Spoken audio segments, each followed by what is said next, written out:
Il était une fois 3 jeunes Belges qui se lancèrent dans une grande aventure, organiser un échange de jeunes. Pour y arriver, ils ont utilisé l'une des actions du programme européen Jeunesse en Action. Un programme destiné à de valeureux aventuriers âgés de 13 à 25 ans durant une épopée de 6 à 21 jours. Durant cette épopée, ces jeunes intrépides venant de diverses contrées européennes vont se retrouver afin d'échanger et de débattre sur un objectif commun. Pour réussir leur mission, il fallait pour ces 3 audacieux trouver 2 autres compagnons prêts à se lancer dans cette quête. Ils ne tardèrent pas à les trouver.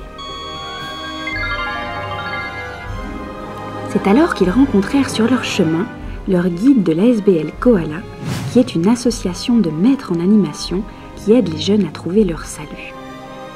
Ce guide, grâce à son expérience, savait que ces 5 audacieux ne suffiraient pas pour accomplir cette mission.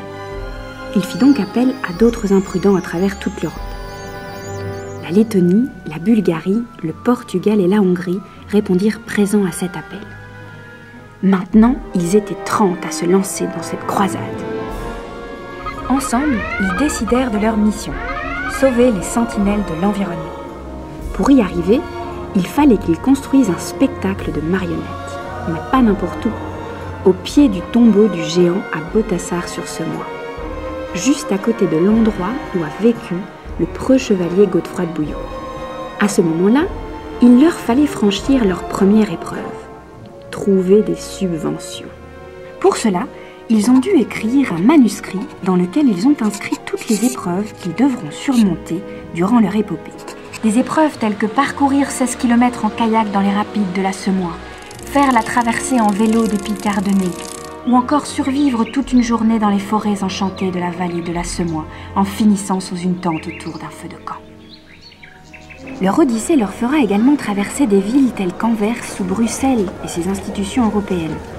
Bruxelles, où ils pourront également se délecter dans une taverne typique durant toute une soirée. Une fois ce manuscrit achevé, il sera envoyé par missive au BIGE, intermédiaire indispensable pour obtenir des subventions leur permettant ainsi de continuer leur mission.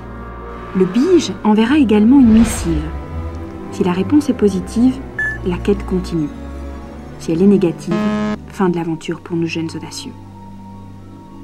Une fois cette étape franchie, les chefs de chaque délégation se retrouvent au lieu-dit de la quête, dans la vallée de la Semois. Cette réunion a pour but de renforcer les liens entre chaque peuple, de partager leurs différences, d'instaurer les règles de vie et de se répartir les tâches face à la mission à venir. Peu de temps après, nos 30 aventuriers arrivent à Botassar-sur-Semois. Ils sont enfin prêts à accomplir leur devoir, faire tout leur possible pour que survivent les sentinelles de l'environnement.